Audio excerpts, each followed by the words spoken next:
नीतीश कुमार महागठबंधन के भीतर एक बार फिर से इस बार 2 महीने के अंदर ही घुटन महसूस करने लगे हैं और भाजपा के साथ जाएंगे।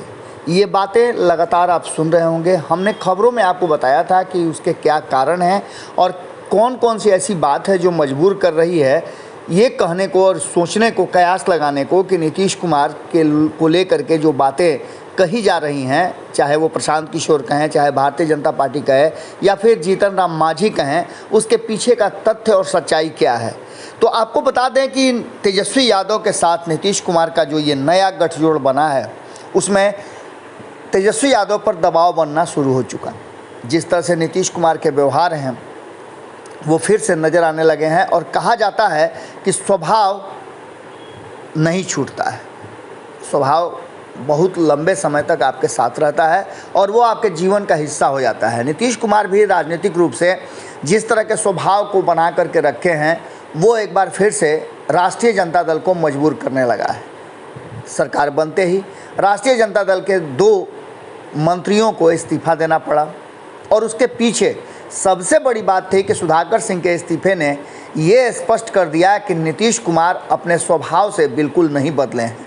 वो अपने हिसाब से सरकार चलाना चाहते हैं और अपने सहयोगियों पर दबाव बनाए रखना चाहते हैं। यहाँ तक कि अपने सहयोगियों पर निगरानी रखना भी उनका एक बहुत बड़ा राजनीतिक प्लान है, जिस प्लान को लेकर के नीतीश कुमार हमेशा अपने सहयोगी पर अंकुश लगा करके रखना चाहते हैं और ख़ास करके गठबंधन में यही टूट का कारण होता है।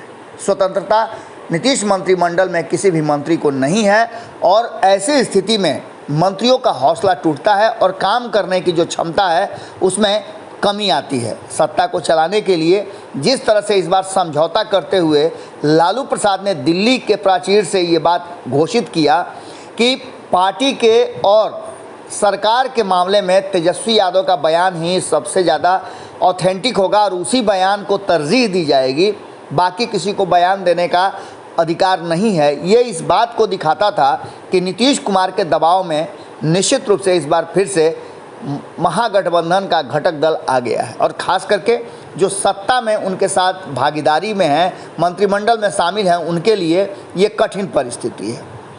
इस बात को लेकर अब तेजस्वी यादव के खेमे में खलबली मची हुई है और जब से ये चर्चा शुरू हुई है कि नीतीश कुमार एक बार फिर से तेजस्वी यादव को झटका दे करके, धोखा दे करके भारतीय जनता पार्टी के साथ चले जाएंगे, तब से और ज़्यादा मुश्किलें हो गई हैं। आपको बता दें कि तेजस्वी को फिर से धोखा अगर दिए नीतीश तो उन्हें पड़ेगा भारी, ये बातें कही जा रही हैं। इसके पीछे का कारण आपको बता रहे हैं कि जो आंकड़े हैं उसे तो हमने बताया आपको, लेकिन उससे पहले हमने आपको बताया था कि नीतीश कुमार पाला बदलेंगे, ये संकेत धीरे धीरे मिलना शुरू हो चुका है। चाहे वो बयान में आपने जीतन राम मांझी के सुना या फिर नीतीश कुमार जो अपने पुराने ढर्रे पर आ गए हैं। पहला तो ये कि नीतीश कुमार भले ही महागठबंधन में आ करके घुटन महसूस कर रहे हों या फिर से जाने की सोच रहे हों, नहीं सोच रहे हों, लेकिन नीतीश मंत्रिमंडल के मंत्री जो राष्ट्रीय जनता दल के कोटे से हैं वो घुटन जरूर महसूस कर रहे हैं। दबाव सब पर बढ़ रहा है और काम नहीं करने का और अपने हिसाब से अपने सेक्रेटरी भी नहीं रख सकते हैं, इस बात को लेकर के काफ़ी तेजस्वी यादव पर दबाव बढ़ता जा रहा है।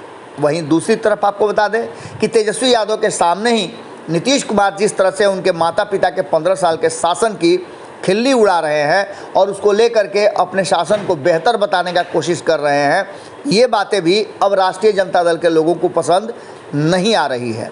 इतना ही नहीं, जिस तरह से आपने देखा होगा कि नीतीश कुमार इस उपचुनाव में बिल्कुल अलग थलग पड़ गए हैं और सबसे बड़ी बात है कि बोचहा चुनाव का उदाहरण देना जदयू के तरफ से इस बात की तरफ इशारा कर रहा है कि जदयू तेजस्वी यादव के साथ भी धोखा कर सकती है, क्योंकि ये प्रवृत्ति है और प्रवृत्ति अगर एक बार आपके अंदर आ जाए तो वो छूटती नहीं है। आपको बता दें कि इधर ही आपने देखा होगा कि लगातार भारतीय जनता पार्टी और जदयू के बीच में जो जुबानी जंग शुरू हो गई है, उसमें एक बयान आया है जिसमें कहा गया है कि बोचहा में संजय जायसवाल को किस तरह से लोगों ने खदेड़ा था उन्हें शायद याद नहीं होगा और वहीं ललन सिंह का जमकर स्वागत हुआ था। इस बात के पीछे की रणनीति आप समझ सकते हैं कि सीधे तौर पे उपचुनाव के समय इस तरह की बातों का आना क्या इशारा करता है। नीतीश कुमार को इस बात का डर है कि कहीं तेजस्वी यादव अगर ये दोनों सीट जीत जाते हैं तो ऐसी स्थिति में नीतीश कुमार के लिए सत्ता में बने रहना और मुख्यमंत्री की कुर्सी बड़ी मुश्किल होगी। अब ऐसी स्थिति में नीतीश कुमार कोई फैसला लें और किसी तरह से तेजस्वी यादव को धोखा दें, उससे पहले राष्ट्रीय जनता दल पूरी तरह से तैयारी में जुट गई है और अब की अगर धोखा दिए नीतीश कुमार तो कहीं के नहीं रहेंगे, ये बातें भी अब निश्चित है। क्योंकि 2017 वाले तेजस्वी यादव नहीं रह गए हैं। तेजस्वी यादव राजनीतिक रूप से भले ही उनको बच्चा समझ रहे हो नीतीश कुमार, लेकिन परिपक्व हो गए हैं और नीतीश कुमार के दांव से नीतीश कुमार को ही अगर मात दे दें तो कोई बड़ी बात नहीं होगी। नीतीश कुमार हर कदम इस बार फूक फूक कर रखने वाले व्यक्ति कहीं ना कहीं महागठबंधन में आने की जल्दबाजी जरूर कर गए हैं और इस बार उनका आना तेजस्वी यादव के लिए मुख्यमंत्री की कुर्सी तक पहुंचने का एक बड़ा जरिया बन गया है। क्योंकि नीतीश कुमार के बार बार इधर से उधर जाने को लेकर के उनकी पार्टी के भीतर भी बहुत तरह की चर्चाएं शुरू हो गई हैं और कई ऐसे विधायक हैं जो इस इधर उधर के नीतीश कुमार के तरीके से काफ़ी नाराज़ चल रहे हैं। वो निश्चित रूप से इस बार अगर कुछ ऐसा हुआ तो खेल बड़ा कर सकते हैं। तेजस्वी यादव की टीम पूरी तरह से तैयार है और इंतज़ार कर रही है कि ये 2 सीटों का उपचुनाव हो जाए, उसके बाद नीतीश कुमार क्या रंग लाते हैं और किस तरह से वो अपनी राजनीति को दिशा देते हैं। अगर ऐसा होता है तो तेजस्वी यादव पूरी तरह से तैयार बैठे हैं, उनकी टीम तैयार बैठी है। जुड़े रहिएगा भारत लाइव के साथ। दिवाली की आपको बहुत बहुत शुभकामनाएं, अभिनंदन करते हैं। माता रानी आप सबको हर तरह का सुख सुविधा दें। बहुत बहुत धन्यवाद। अगर ये वीडियो पसंद आई और वह बिहार के राजनीति और बिहारियत से सरोकार रखेनी तो सब्सक्राइब बटन दबा के चैनल के सब्सक्राइब कर ली। ओजे एगो घंटी बा, ओकरा बटन दबा देला से कुल सटीक और मारक खबर रुआ मुफ्त में मिल जाई। अगर रुआ पत्रकारिता के हमनी के नया प्रयोग में सहयोग कर चाहतानी तो ज्वाइन बटन दबा दी। पेटीएम नंबर नोट कर ली 9386